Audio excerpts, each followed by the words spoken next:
And welcome back for the break, everybody. Thank you so much for tuning in with us here on your Sunday morning. Dan Burbid, Connor Friedhoff along with you. Yeah, here in your big game Sunday. Pleasant temperatures, really, Connor, today. A little bit more colder on the colder side, but as we go throughout the week, it is going to be getting even more colder. So take it, enjoy it while you can. We're still expected to be above 10 degrees above average today, but afterwards we're starting to see more of a cool down pattern that will continue throughout much of next week, continuing into the weekend. So more seeing those highs sit in the 30s and those lows in the 20s as opposed to what we've been seeing. We'll start out with the Watkins Glen Skycam.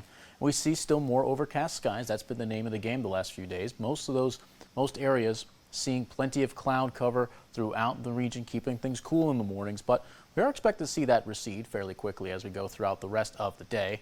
More or less seeing more partly sunny skies after we get into the afternoon. Of course, we got to get past that cloud cover this morning. Our temperatures will go from what looks like to be in the upper 30s to the mid 30s.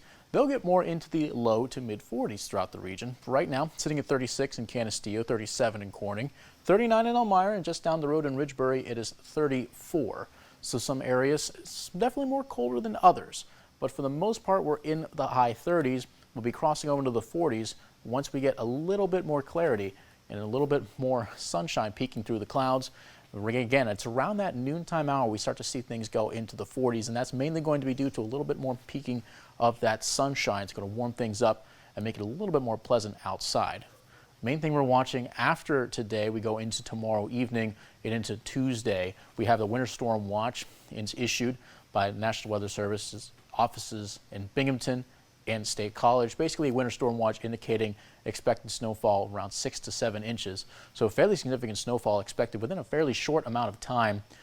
Some indication showing that there could be snowfall rates of 2 to 3 inches per hour expected to have significant impacts on travel, especially in some of the main thoroughfares going into Monday and Tuesday. And considering that this could happen during a morning commute, going to have significant impacts moving into that Tuesday morning.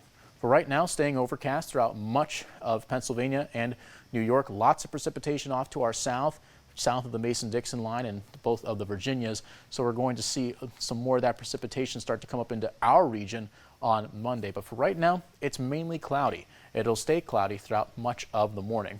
Our highs will get up into the low to mid 40s. Got 43s over in Bath and Addison. 46 expected in Elmira as well as Owego. 41's a lot there in Tioga County, Pennsylvania. Ithaca may only reach 39 today.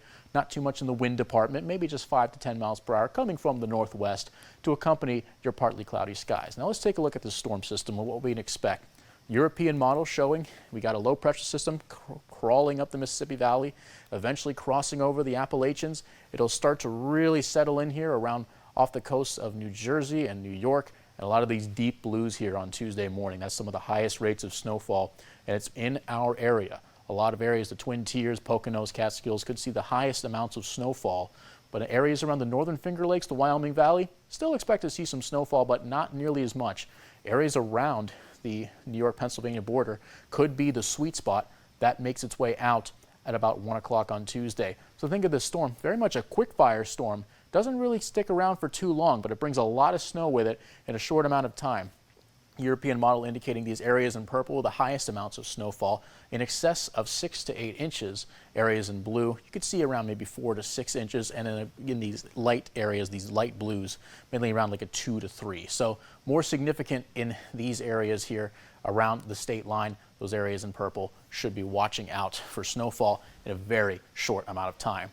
After that, we can see much more of a cooler, calmer period for our Valentine's Day. 32 is the high, but that low will get down to 16. And some more light snow showers possible going out through Thursday, carrying over into Saturday. So even after that fairly significant snowfall on Tuesday, we could see a little bit more added on after Valentine's Day.